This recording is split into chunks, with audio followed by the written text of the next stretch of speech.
Hello दोस्तों, नमस्कार। मैं ऋषभ पांडे, मेंटोरा सिविल्स पर आपका स्वागत है।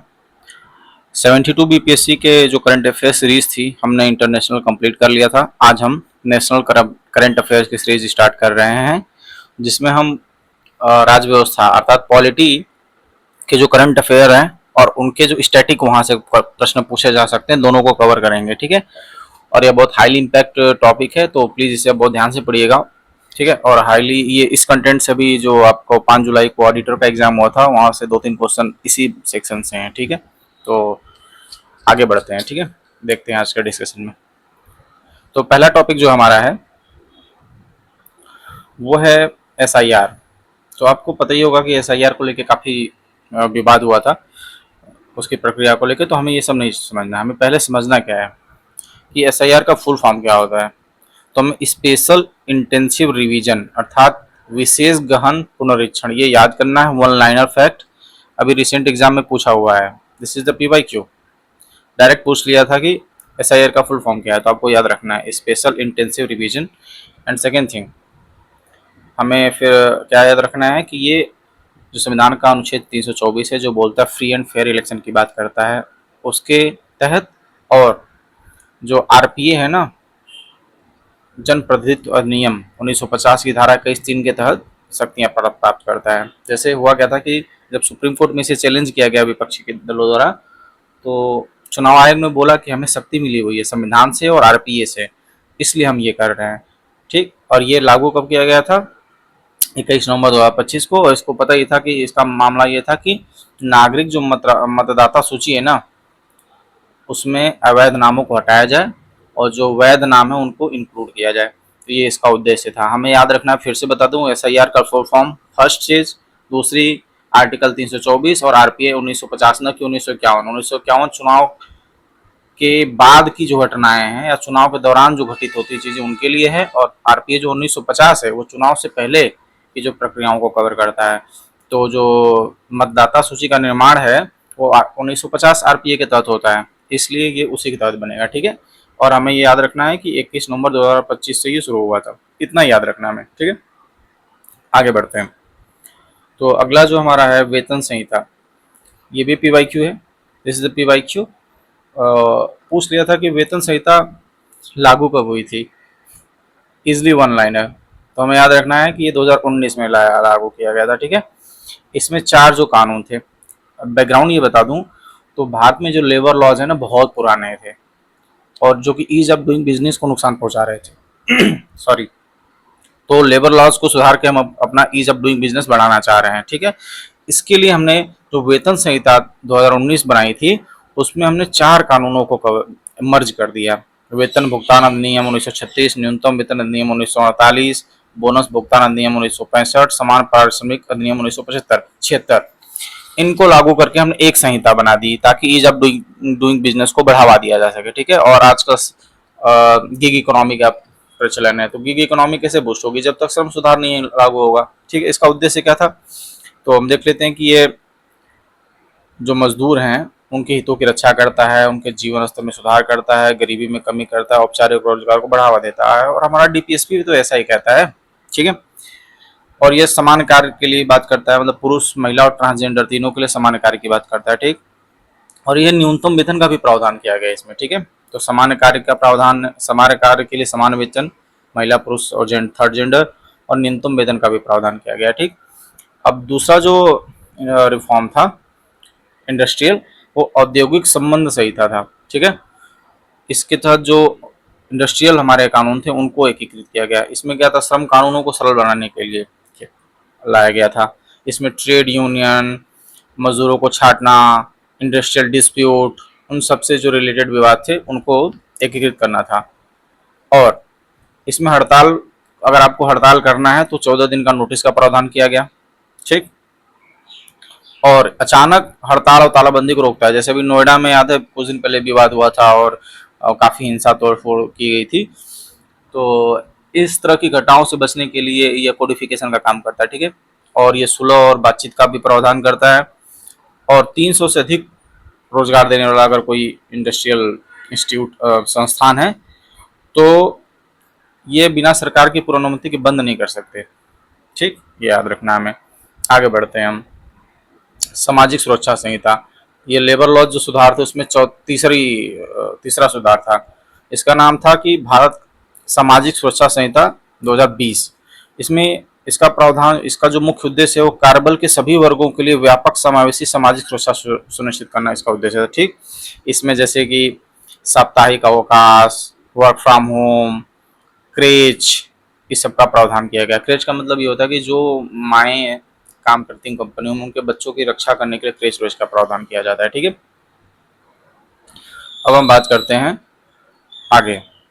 इसमें महिलाओं को मातृत्व अवकाश भी दिया जाएगा।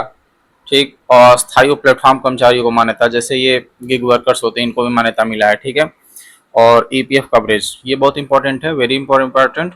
इसमें कर्मचारी की जो भविष्य निधि है कवरेज बढ़ाया जाए। ठीक, ये उन सभी पर लागू होगा जहां पे 20 से अधिक कर्मचारी किसी भी संस्था में काम कर रहे हो। ठीक, और चाहे कैसा भी उद्योग हो, वहां पे ईपीएफ का कवरेज रहेगा, मतलब सबको कर्मचारी भविष्य निधि का लाभ मिलेगा। ठीक है, और महिलाओं को उनकी लिखित सहमति के आधार पर अब रात में भी काम करने की अनुमति है। ठीक है, पहले नहीं थी।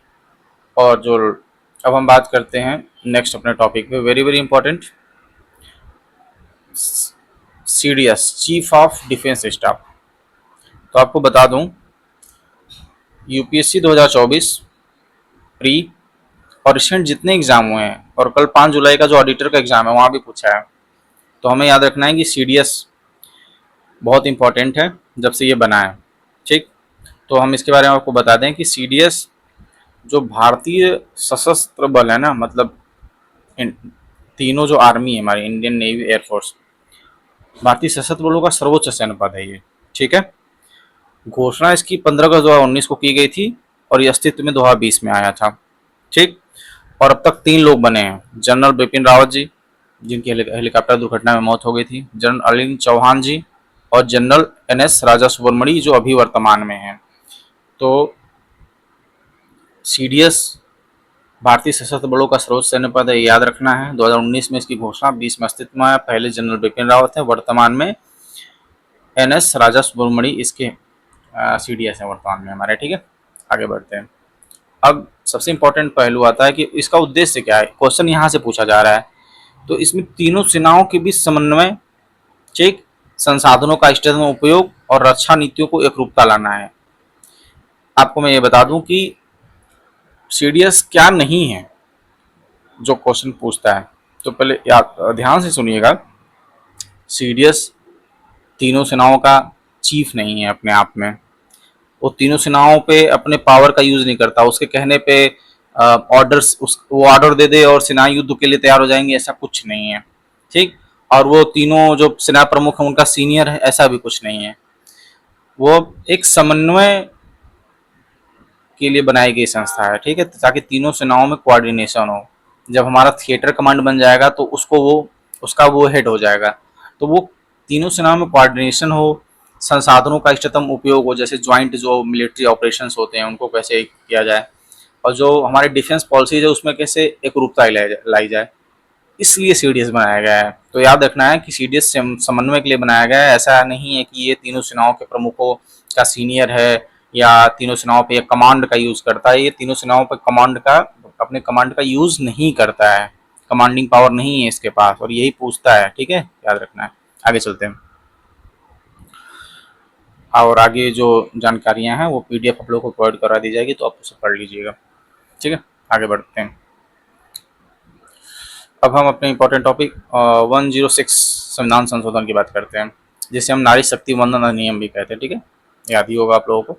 ये हाईलाइट पॉइंट बना हुआ है करंट अफेयर का, हाईलाइट पॉइंट है, इसे पढ़ के ही जाना है, और ये 2-3 साल में न्यूज़ में रहेगा।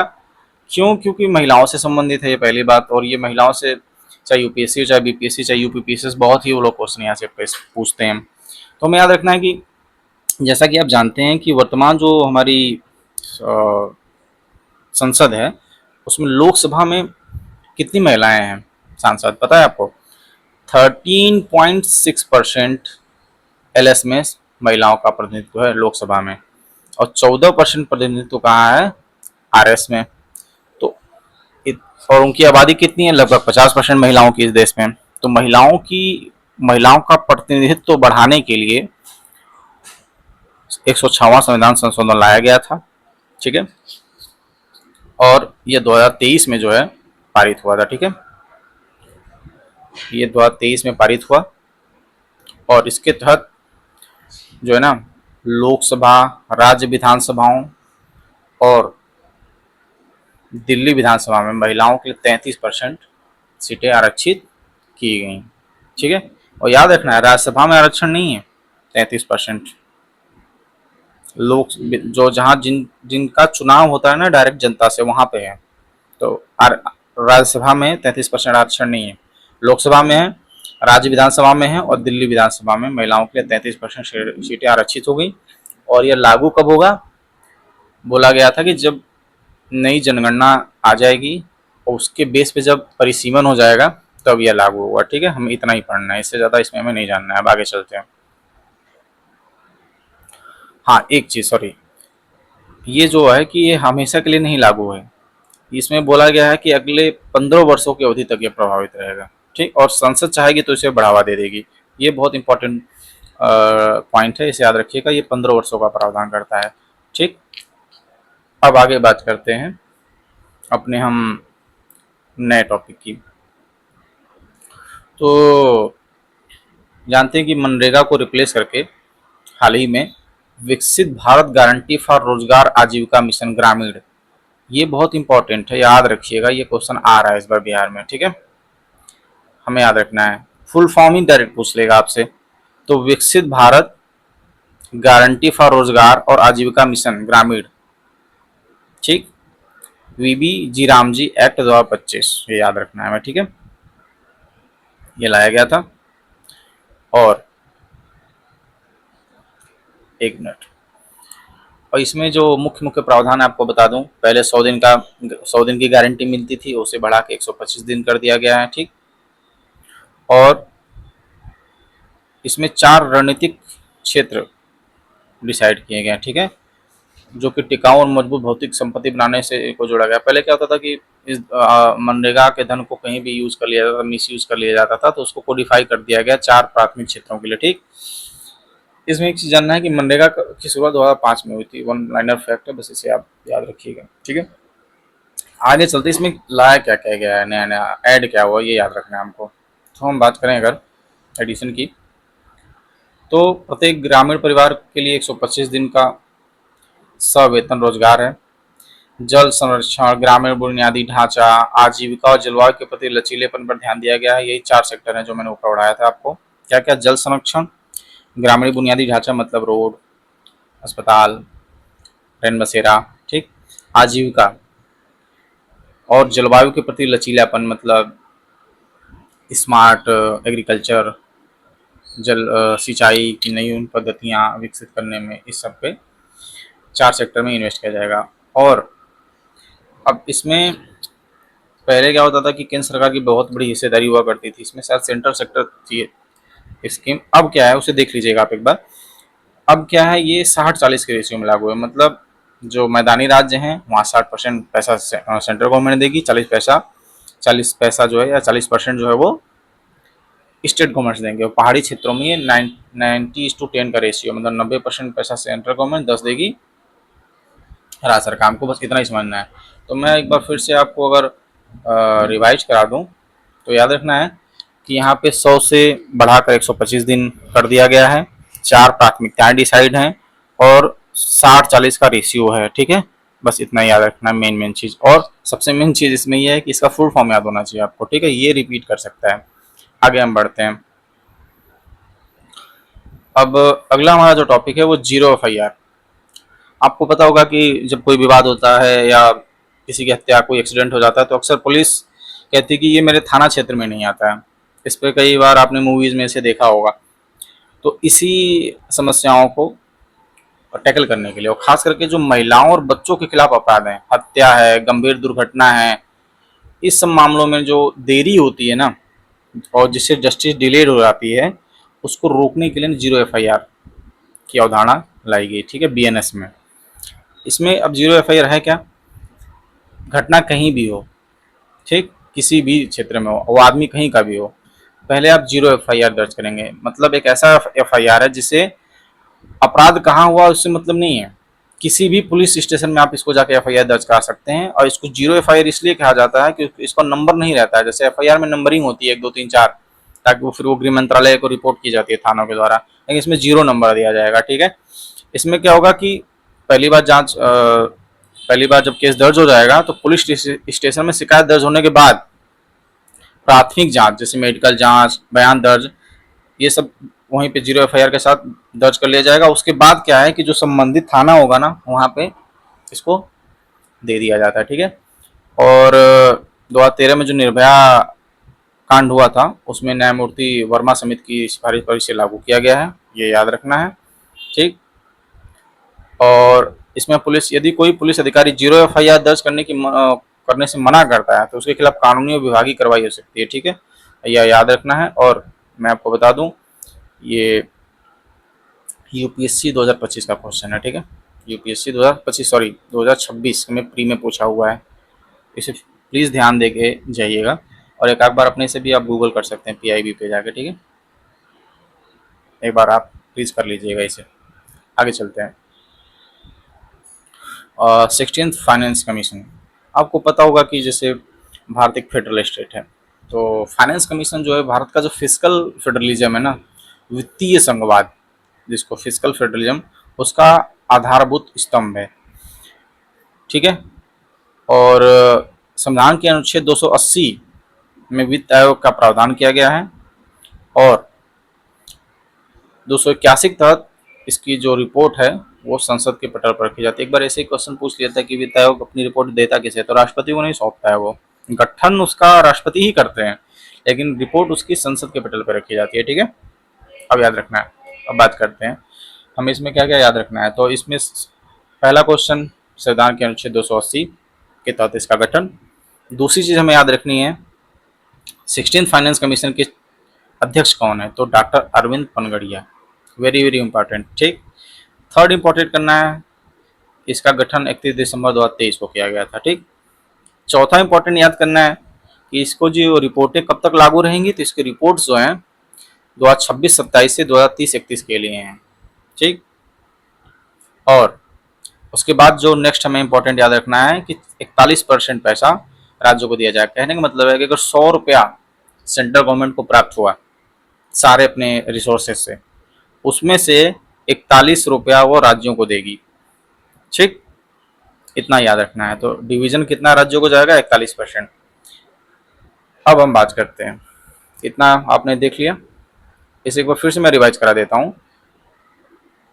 वित्त आयोग का गठन अनुच्छेद 280 के तहत फिजिकल फेडरलिज्म या अर्थात वित्तीय संघवाद को बढ़ावा देने के लिए किया गया था। अरविंद पनगड़िया इसके अध्यक्ष हैं 16 फाइनेंस कमीशन के। 41% यह डिविजनल पूल देने की बात करता है, और इसका जो टर्म ईयर है 2026-27 से 2030-31 के लिए अवधि के लिए लागू है। अब हम एक चीज़ और देख लेते हैं। तो प्रथम जो फाइनेंस कमीशन बना था उसके 2 अध्यक्ष किसी नियोजित थे, ऑनलाइनर कभी कभी पूछ लेता है, तो इतना याद रखिएगा। अब हम बात करते हैं जो सबसे इंपॉर्टेंट है। ठीक, क्या क्या टर्म्स ऑफ रेफरेंस है, तो इनकम डिस्टेंस की बात करें। अब देखिए जो 41 रुपया मिला उसका बेस क्या क्या होगा। 41 रुपया तो राज्यों को दिया जाएगा, लेकिन किन आधारों पे दिया जाएगा, वो आधार क्या क्या है, इनकम डिस्टेंस, सॉरी हाँ इनकम डिस्टेंस की बात करें तो 42%। 15 फाइनेंस कमीशन का आप अपने से रिवीजन करिएगा, क्योंकि मैं दोनों बताऊंगा तो आप कंफ्यूज हो जाएंगे। तो इस पीडीएफ को हम अभी जल्दी टेलीग्राम ग्रुप में दे देंगे, तो आप हमारे टेलीग्राम ग्रुप से ऐड हो जाइएगा, लिंक दिया गया है नीचे, तो वहाँ से आप पढ़ लीजिएगा। मैं 16 बस 16वीं बताऊँगा। ठीक है, तो इनकम डिस्टेंस 42% योगदान है। जनसंख्या को 17.5% दिया गया है योगदान। ठीक, जनसंख्यिक प्रदर्शन मतलब जिन्होंने फर्टिलिटी को कंट्रोल किया है उनको 10% उसका वेटेज है। एरिया जैसे राजस्थान एमपी का बहुत बड़ा एरिया है, कुछ राज्यों का बहुत छोटा एरिया है, तो उसको कंपनसेट किया गया है 10%। टैक्स एंड फिजिकल रिपोर्ट को हटा दिया गया है, तो याद रखना ये नहीं शामिल है 16th एप्स में, 15 में था।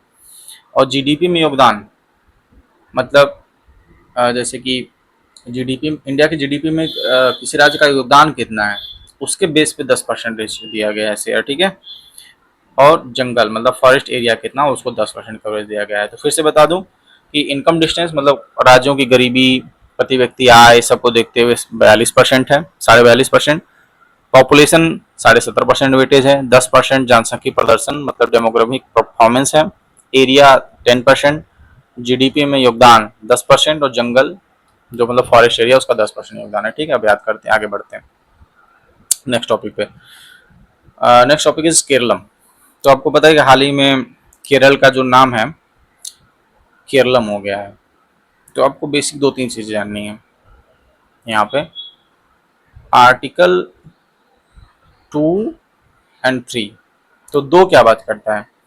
आर्टिकल जो 2 है ना, वो जो बाहरी क्षेत्रों को शामिल करना, जैसे सिक्किम को जो शामिल किया गया था ना भारत में, तो आर्टिकल 2 के तहत किया गया था। और आर्टिकल 3 क्या है? वर्तमान जो राज्य है ना, उनकी सीमाओं, उनकी नामों, उनका पुनर्गठन से रिलेटेड है। जैसे तेलंगाना का जो आंध्र प्रदेश से गठन हुआ था वो अनुच्छेद 3 के तहत हुआ था, ठीक। तो हमको याद रखना है कि किसी भी राज्य का जो नाम चेंज होता है वो अनुच्छेद 3 के तहत होता है, ठीक। और ये शुरुआत, जो इसकी शुरुआत होती है वो विधानसभा द्वारा प्रस्ताव दिया जाता है, और उसका संसद जो है सामान्य कानून बनाकर जो है पारित कर सकती है, और पारित कर देती है, तो वो नाम बदल जाता है। इसमें इतना याद रखना है। एक चीज इंपॉर्टेंट फैक्ट है कि अनुच्छेद 3 में प्रावधान यह किया गया है कि अगर ऐसा कोई भी विधेयक आपको लाना है तो राष्ट्रपति की सिफारिश के बिना प्रस्तुत नहीं होगा, ठीक। तो अगर ऐसा कोई भी विधेयक जो राज्य का पुनर्गठन की बात करता है, उसके नाम की चेंज की बात करता है, तो संसद में पेश करने से पहले आपको राष्ट्रपति की अनुमति चाहिए, ठीक। आगे चलते हैं नेक्स्ट टॉपिक, शांति अधिनियम।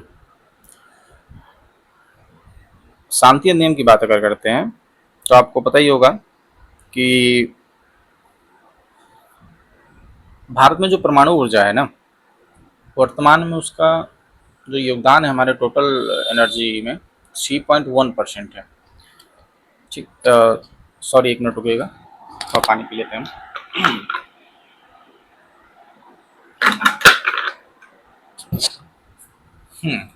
तो शांति नियम की बात करते हैं, तो परमाणु ऊर्जा का जो हमारी टोटल एनर्जी प्रोडक्शन है ना, उसमें 3.1% योगदान है, ठीक।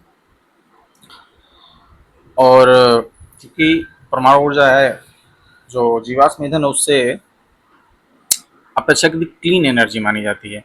इन है क्या कि भारत में जो पुराने कानून है ना थे अभी से जो रिलेटेड, वो इतने टफ थे कि कोई भी विदेशी या कोई निजी संस्था इसमें प्रवेश नहीं कर पा रही थी। तो अब सरकार को अपना एनर्जी आयात निर्भरता कम करनी है जीवाश्म ईंधनों से, ग्रीन हाउस गैसेज प्रोडक्शन भी कम करना है। और हमारा टारगेट जो है कि 2047 तक 100 गीगावाट परमाणु ऊर्जा की क्षमता प्राप्त करना है। वर्तमान में हम कितना कर रहे हैं पता है?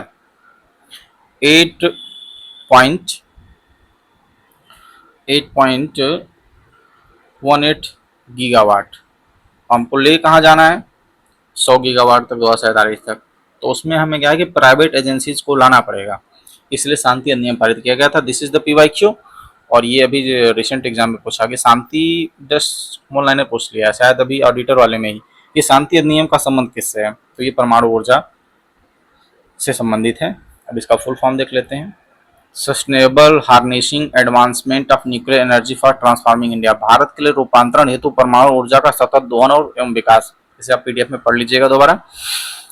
अब बात करते हैं इसमें निजी भागीदारी। तो यह नियम निजी क्षेत्र को परमाणु ऊर्जा संयंत्रों के निर्माण, स्वामित्व और संचालन की अनुमति देता है, ठीक है। और बात करते हैं, और लेकिन याद रखना है कि निर्माण करेंगे, स्वामित्व भी रहेगा, संचालन भी करेंगे, लेकिन जो यूरेनियम का इनरिचमेंट होगा ना, भारी जल जो होता है, जो उसमें मॉडरेटर की तरह काम करता है, ये सब काम सेंट्रल गवर्नमेंट रखेगी। क्यों रखेगी? आपको पता है ईरान और अमेरिका युद्ध हुआ ही क्यों? मेन मामला तो इंडियम यूरेनियम इनरिचमेंट का है। यूपीएससी का पीवाईक्यू था कि देखिए 5% इनरिच्ड यूरेनियम जो है ना वो एनर्जी में यूज होता है, 5% अगर यूरेनियम एनरिच कर दिया गया ना तो एनर्जी उससे निकल सकती है। 60-65% पे वो क्या बम बनने लायक हो जाता है। इसीलिए इसकी तस्करी भी हो सकती है, प्राइवेट एजेंसियां प्राइवेट कंपनीज कर सकती हैं, इसलिए इसको रखा गया है सरकारी नियंत्रण में। यूरेनियम संवर्धन और भारी जल, ये डायरेक्ट ऑनलाइन में आपसे स्टेटमेंट में पूछ सकता है, और कॉन्सेप्चुअल अगर आपकी क्लियरिटी नहीं होगी तो आप इसको गलत कर सकते हैं। और एक चीज़ बस याद रखना है, और कि परमाणु ऊर्जा जो नियामक बोर्ड है उसका भी गठन किया गया है। बस आगे चलते हैं नेक्स्ट टॉपिक। अब नेक्स्ट टॉपिक आता है हमारा यूसीसी। तो जानते हैं कि जो संविधान का अनुच्छेद 44 है, आर्टिकल 44, ये क्या बात करता है कि भारत में किसी भी धर्म के या किसी भी जाति का कोई भी हो, उसके लिए एक समान कानून लागू होना चाहिए, मतलब विवाह, नातेदारी, संपत्ति का। लेकिन है क्या कि भारत की विविधता को देखते हुए जब 1950 में हमारा संविधान बना और हमारी इतनी डाइवर्सिटी है, इसको देखते हुए हमारे संविधान निर्माताओं ने सोचा कि इसे अभी नहीं बनाते हैं, धार्मिक आधार पर हमारा विभाजन हो चुका था, तो उन्होंने कहा कि इसको पार्लियामेंट के पर छोड़ देते हैं। तो इसलिए पारित नहीं हुआ। इसलिए आप देखेंगे मुस्लिम पर्सनल लॉ कानून, पारसियों का अपना कानून, इस तरह ट्राइबल्स के अपने लॉज हैं। लेकिन अभी क्या हुआ है कि इसकी सुप्रीम कोर्ट ने लेकिन कई बार कहा यूसीसी को बनाइए बनाइए बनाइए। तो अभी हुआ क्या है कि हमें बस याद रखना है, इसमें आर्टिकल 44 याद रखना है, और याद रखना है कि आज़ादी से पहले ही गोवा में पहले से ये है, ठीक है, आज़ादी से पहले से ही, बिफोर 1947। अभी वर्तमान में क्या हुआ है, 3 राज्यों ने इसे पारित किया है, ठीक। कौन कौन से हैं? तो पहला है उत्तराखंड 2024 में, असम, सॉरी, गुजरात दूसरा राज्य है, और तीसरा राज्य है जो असम। इन तीनों ने क्या किया, यूसीसी को पारित कर दिया है। तो हमें यही बस जानना है। और ये मैंने बता दिया, बहुविवाह, लिव इन रिलेशनशिप, संपत्ति का वितरण, सभी में समानता लाने के लिए है, ठीक है। बस यूसीसी में आपको इतना ही याद रखना है, बाकी चीजें पीडीएफ में पढ़ लीजिएगा। आगे हम चलते हैं, राज्यसभा के उपसभापति की बात करते हैं। तो हाल ही में जो है ना, हरिवंश जो राय हैं, ये बिहार से ही बिलोंग करते हैं। इनको तीसरी बार जो है राज्यसभा का उपसभापति नियुक्त किया गया है, और इनकी नियुक्ति अनुच्छेद 89(2) के तहत होती है। इंपॉर्टेंट याद क्या रखना है आपको एग्जाम पॉइंट ऑफ व्यू से, कि राज्यसभा के उपसभापति के जो चुनाव होता है ना, उसकी तारीख कौन डिसाइड करता है? Chairman of Rajya Sabha. और जो कौन होता है? उपराष्ट्रपति चेयरमैन होता है राज्यसभा का, ठीक है। वो इनकी तारीख की डिसाइड करता है, और राज्यसभा के सदस्यों द्वारा इनका चुनाव होता है, और अनुच्छेद 89(2) के तहत। लेकिन इससे इंपॉर्टेंट ज़्यादा टॉपिक है आपको मैं जो बताने जा रहा हूँ, एलएस का जो उपसभापति है, ठीक है। ये पोस्ट जो है ना 17वीं लोकसभा और 18वीं लोकसभा दोनों में खाली है। मान्यता यह रही है ना कि विपक्षी दल के का कोई सदस्य लोकसभा का उपाध्यक्ष बनता था, ठीक। लेकिन 17-18 में दोनों में खाली है, और इसकी नियुक्ति अनुच्छेद 93 के तहत होती है, ठीक। और यूपीएससी ने पूछा था, शायद 2025 का क्वेश्चन या 24 का, कि लोकसभा उपाध्यक्ष जो है उसके चुनाव की तारीख कौन डिसाइड करता है? तो उसमें उसने राष्ट्रपति दे दिया था शायद। याद रखना है कि लोकसभा का जो स्पीकर होता है ना, वो लोकसभा उपाध्यक्ष के चुनाव की तारीख निर्धारित करता है अनुच्छेद 13 के तहत, और 17-18 से ये पोस्ट खाली है। उपसभापति राज्यसभा मैंने बताई दिया आपको, ठीक है। आगे चलते हैं, बाकी चीजें पीडीएफ में देख लीजिएगा। सॉरी।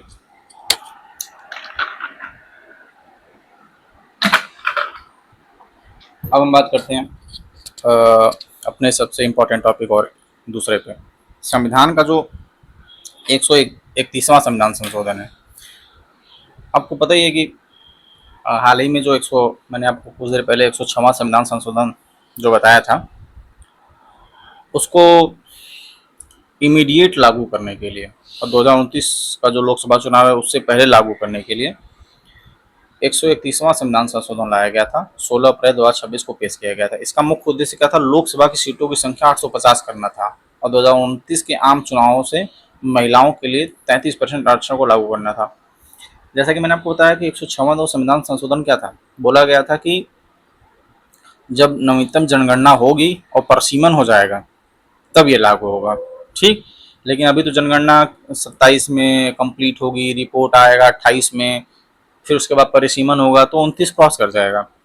इसलिए सरकार ने इसे बाईपास करने के लिए नया संशोधन पेश किया था जो कि गिर गया। अब हमको इसमें जानना क्या है, तो चलिए, तो सीटों की संख्या 850 करना था, वो तो ठीक है। इसमें जो सबसे इम्पोर्टेंट पहलू हमें याद रखना है कि जब इसमें वोटिंग हुई ना, तो 298 सदस्यों ने इसके पक्ष में दिया और 230 ने विपक्ष में दिया, और ये कितने मतों से गिरा है, तो 54। अब मैं आपको इतना डिटेल क्यों बता रहा हूँ, आपको लग रहा होगा, मैं आपको बता दूँ, अभी एईडीओ का एग्ज़ाम हुआ था, उसमें यूएन में यूक्रेन और रसिया का कोई मामला था, उस पर बिल पेश किया गया था, उसमें पूछ लिया था पक्ष विपक्ष में कितने गए हैं। तो फिर ये तो अपना भारत का मामला है, तो यहाँ पे ये जा सकता है। तो हमें याद रखना है कि 298 सदस्यों ने इसके पक्ष में दिया, 230 ने इसके विपक्ष में दिया, और 54 मतों से ये लोकसभा में लैप्स कर गया था बिल। ठीक, तो बस इतना ही मैं बता रहा हूँ, इसमें याद रखना है कि 131वां संविधान संशोधन क्या था, क्यों लाया गया था, मैंने बता दिया आपको। बाकी चीज़ें थोड़ी डिटेल आपको पढ़नी तो इसे पीडीएफ में आप पढ़ सकते हैं। ठीक है, वो जो कि टेलीग्राम जो हमारा चैनल है उससे आपको मिल जाएगा। आगे हम बात करते हैं। तो चूंकि परिसीमन की हमने बात की ही, बार बार परिसीमन की हम बात कर रहे हैं, तो फिर इंपॉर्टेंट टॉपिक परिसीमन अपने आप में हो जाता है, डिलिमिटेशन। तो डिलिमिटेशन का मतलब क्या है, पहले ये देखते हैं कि किसी देश या जो राज्य के विधानसभाओं, देखिए सिंपल सा बताऊं, परिसीमन का मतलब होता है कि चूंकि देखिए जनसंख्या बढ़ती रहती है, सोशियो इकोनॉमिक कंडीशंस चेंज होती हैं, तो प्रतिनिधित्व में बदलाव की मांग उठती है, और उसको समायोजित करने के लिए जनता के साथ जो डेमोक्रेटिक जस्टिस है उसको देने के लिए डिलिमिटेशन होता है। ठीक, और इसका जो संवैधानिक प्रावधान है ना, अनुच्छेद 82 और 170 के तहत, मतलब 82 के तहत करेंगे तो लोकसभाओं का परिसीमन करेंगे, 170 के तहत करेंगे तो राज्य विधानसभाओं का परिसीमन किया जाएगा। मतलब परिसीमन का मतलब है कि क्षेत्र को बांटा जाता है, कई जगह लगता है जनसंख्या ज़्यादा हो गई है तो उसको दो पार्ट में बांट के वहाँ दो प्रतिनिधि, कहीं आरक्षण लागू किया जाएगा। जैसे पता चलता है कि कई बार 20 साल से किसी सीट पर आरक्षित सीट है तो उसको चेंज करके कहीं और आरक्षित सीट लाई गई, ये सब चीज़ होता है। हमें ये जानना बस है, इंपॉर्टेंट जो है ये परिसीमन है क्या, बता दिया मैंने, संवैधानिक प्रावधान मैंने बता दिया। अब दो चीज़ें और इससे ज़्यादा इंपॉर्टेंट जानने की हैं। इसके जो आदेशों को, मतलब अगर इसने बोल दिया कि इतनी सीटें होंगी तो उसको आप चुनौती नहीं दे सकते किसी न्यायालय में, very very important. And second important जो कि यूपीएससी 2024 का पीवाईक्यू है कि कितनी बार इसका गठन हुआ है।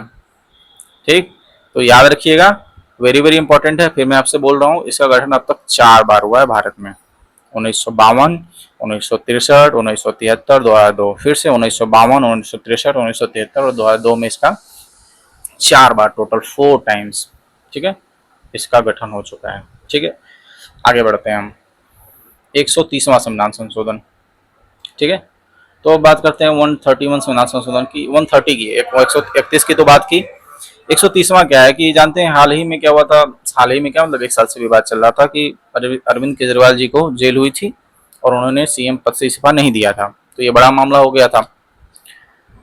तो इसको देखते हुए भविष्य में ऐसी कोई घटना ना हो, 130वां संविधान संशोधन लाया गया। अभी वो पार्लियामेंट्री कमेटी के पास है समीक्षा के लिए। इसमें प्रावधान था कि अगर कोई प्रधानमंत्री या मुख्यमंत्री या कोई भी मंत्री गंभीर आपराधिक मामले में 30 दिनों तक गिरफ्तार है या हिरासत में रखा गया है तो वो जो है ना पद छोड़ना होगा उसे, और अगर नहीं छोड़ता है तो 31वें दिन उसकी पद स्वतः ही समाप्त हो जाएगा। ठीक है, फिर से रिवाइज, अगर आप किसी बड़े संवैधानिक पद पे हैं, प्रधानमंत्री, मुख्यमंत्री, मंत्री हैं, और आप 30 दिन से ज़्यादा किसी गंभीर आपराधिक मामले में जेल में रह गए, अगर आपने इस्तीफा नहीं दिया तो आपकी 31वें दिन सदस्यता समाप्त हो जाएगी। ठीक, इतना ही जानना है, बाकी चीज़ें आप डिटेल से देख सकते हैं। ठीक है,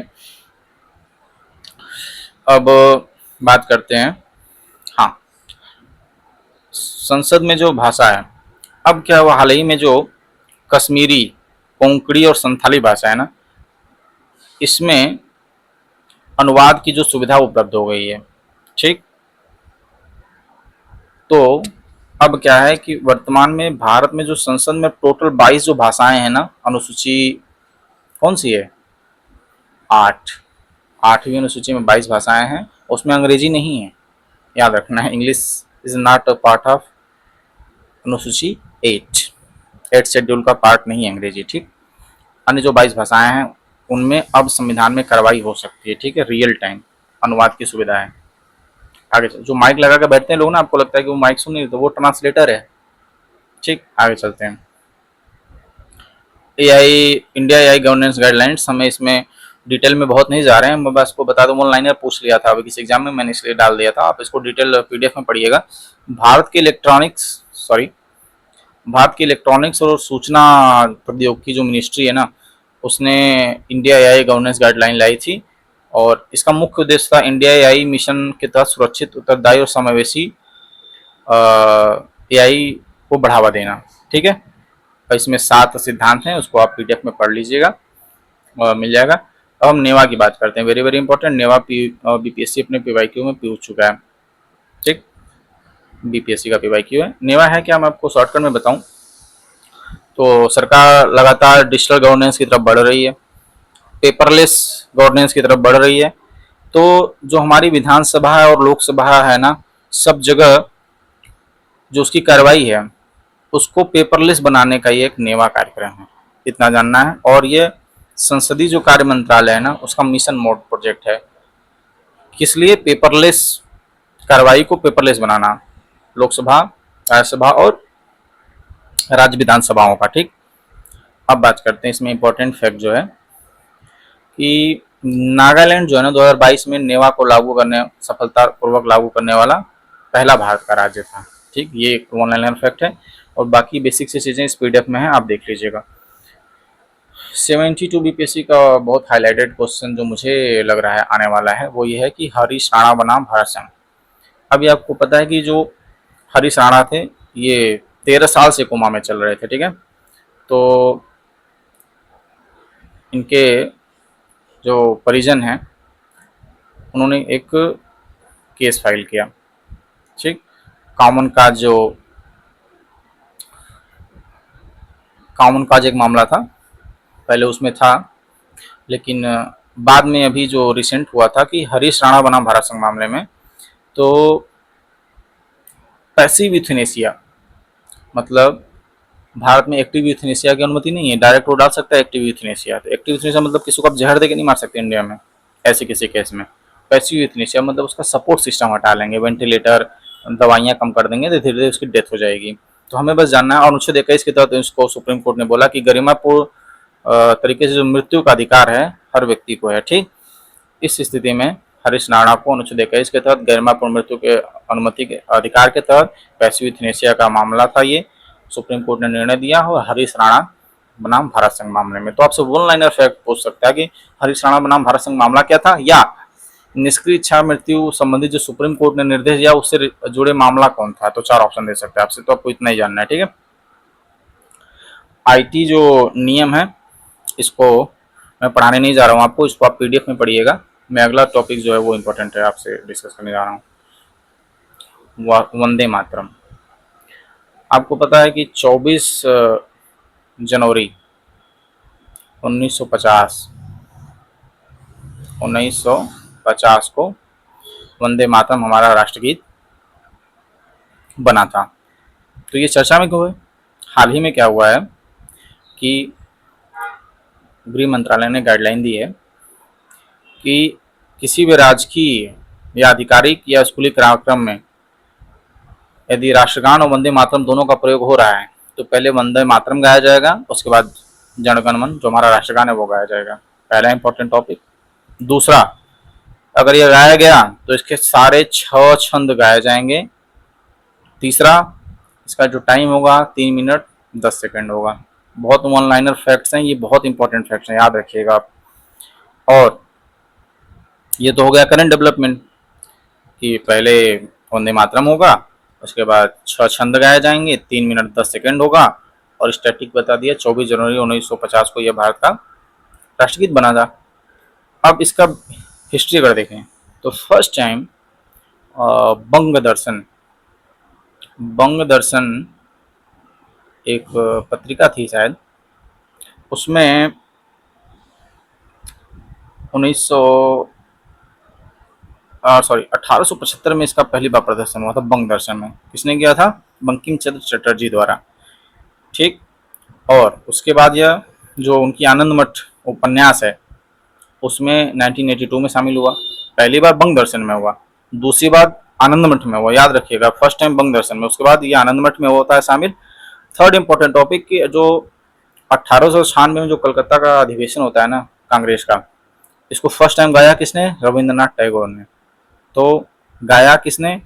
रचना किसकी? बंकिम चंद्र चटर्जी की। बंग दर्शन में 1875 में पहली बार प्रकाशित, दूसरी बार आनंद मठ में प्रकाशित। एंड थर्ड थिंग कि इसको पहली बार गाया रविन्द्रनाथ टैगोर ने 1896 में, और इसका राजनीतिक प्रयोग पहली बार हुआ 1905 में जब स्वदेशी आंदोलन चला था। ठीक, सारे इंपॉर्टेंट टॉपिक याद रखिएगा। अब हम अपने नेक्स्ट टॉपिक पे बढ़ते हैं, लोकसभा अध्यक्ष हटाने की प्रक्रिया। तो आपको पता है हाल ही में जो हमारे लोकसभा अध्यक्ष वर्तमान में हैं श्री ओम बिरला जी, उनके खिलाफ नोटिस आया था। तो आपको बता दूं कि लोकसभा अध्यक्ष को हटाने का जो नोटिस होता है ना, वो अनुच्छेद 94C के तहत सदस्यों के कुल, देखिए अनुच्छेद 94 के तहत क्या है प्रावधान है कि अगर सदस्य इफेक्टिव मेजोरिटी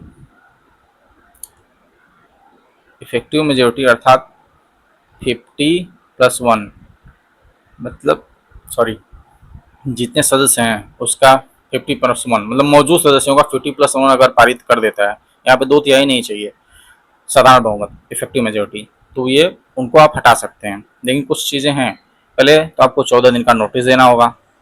दूसरा, नोटिस के लिए 50 सांसदों का समर्थन होना चाहिए, तभी आप उसको लोकसभा स्पीकर को हटा सकते हैं। ठीक, बाकी चीज़ें डिटेलिंग है उसे आप PDF में देख लीजिएगा। मैं आपको सबसे इंपॉर्टेंट चीज़ बता देता हूँ। अभी जो 5 जुलाई को ऑडिटर का एग्जाम हुआ है ना, उसमें पूछा कि कौन कौन से मामले हैं जब ऐसे लाए गए थे प्रस्ताव। तो मैं आपको बता दूं कि पहला जो प्रस्ताव था ऐसा 1954 में था। ठीक, GV मावलंकर के खिलाफ, जो हमारे पहले लोकसभा स्पीकर थे। दूसरा प्रस्ताव 1966 में हुआ हुकुम सिंह के खिलाफ। ठीक, थर्ड आया प्रस्ताव जो था बलराम जाखड़ के खिलाफ 1987 में। और चौथा जो प्रस्ताव मार्च और 26 में ओम बिरला के खिलाफ आया था। ठीक, याद रखिएगा, पहला प्रस्ताव, दूसरा प्रस्ताव, तीसरा प्रस्ताव, चौथा प्रस्ताव याद रख के जाना, डायरेक्ट इसी तरह एग्जाम में पूछा जा सकता है। और इसी के साथ हमारा जो आज पॉलिटी करंट अफेयर का डिस्कशन समाप्त हुआ। मुझे उम्मीद है कि ये डिस्कशन आपके लिए काफ़ी लाभदायक होगा, और ये लाभदायक हो तो आप कमेंट करें, और रिफॉर्म्स की कोई कोशिश हो तो आप उसे भी टिप्पणी करें। और हम लोग मिलते हैं अगले अपने करंट अफेयर सीरीज में। ठीक है, थैंक यू। और इसका PDF आपको टेलीग्राम ग्रुप में मिल जाएगा।